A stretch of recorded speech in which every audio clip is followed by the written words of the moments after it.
What's ripening, YouTube? I'm out here at the farm today, and I wanted to introduce you to what I'm calling my Pina Colada garden. This is a garden patch that I set up about a year ago. Originally I grew watermelons out here, and then last year in the summer I had turmeric and lemongrass. I was trialing them out to see how they did in the full sun. That's all been harvested out. It's all gone. Another thing that I put in was these dwarf Fiji coconuts. I put them in here basically to be field grown, to either relocate on my property later on or to sell out as field grown trees. That's why they're planted so densely. But I do plan to leave half of them. I'm going to take every other one out and put it somewhere else or sell it. And I'm going to keep half of them here as my dwarf Fiji coconut production zone, which is going to be right next to announcement I haven't even made yet, is we're going to be building a house right over there, so it'll be right next to it. And then what we just did was relocated a bunch of pineapples from my house and from other places on the farm, and now I've got, where it used to be turmeric, now I've got pineapples. And you'll see we've already got pineapples popping.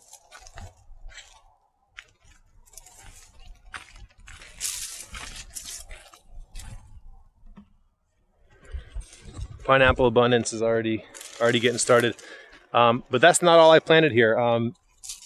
There's a few strategies I've got going on, and I'm trying to make this as multi-use as possible. So what I've done here, if you look, okay, so this row, the pineapples are really small. You see them right there. Those are actually pups. I have a variety of white pineapple that has an edible core. It's really sweet, like no acid, and it makes lots of pups. So I've been propagating that one a lot. And so these are going to take a little while to fill in. So what I did here is I planted these oyster plants down the middle of the row. And the reason I did that is because in my experience, pineapples in full sun are a pain to weed. So what I'm hoping is that this oyster plant will fill in the space in between the pineapples, and it'll make it a little bit easier for me to weed in the future if it ever gets away from me. Right now I've been keeping up with it pretty well because it's organized and I can see where everything is.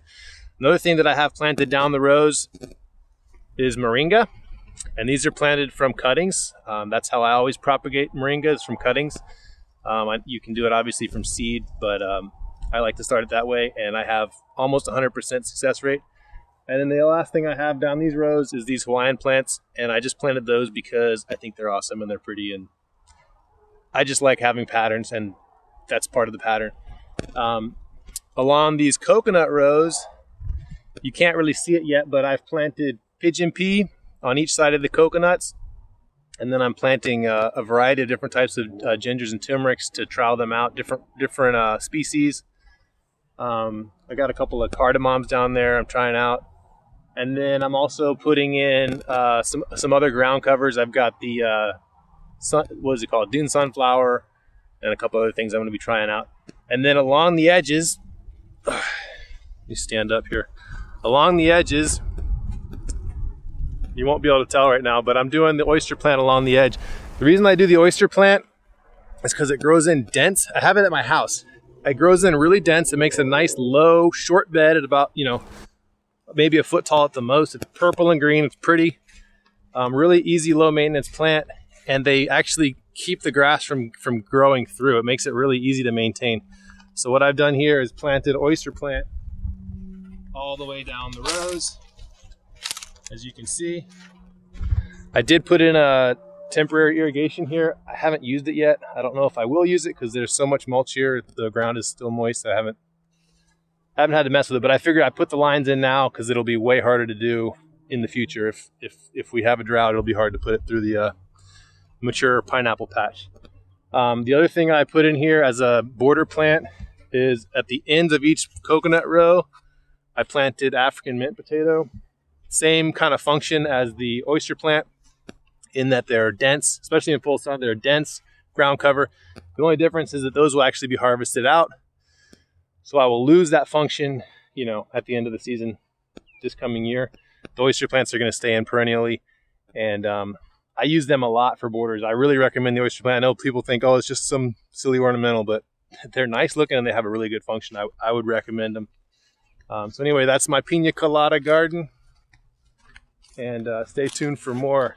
Gonna have a lot of pineapples. See you next time.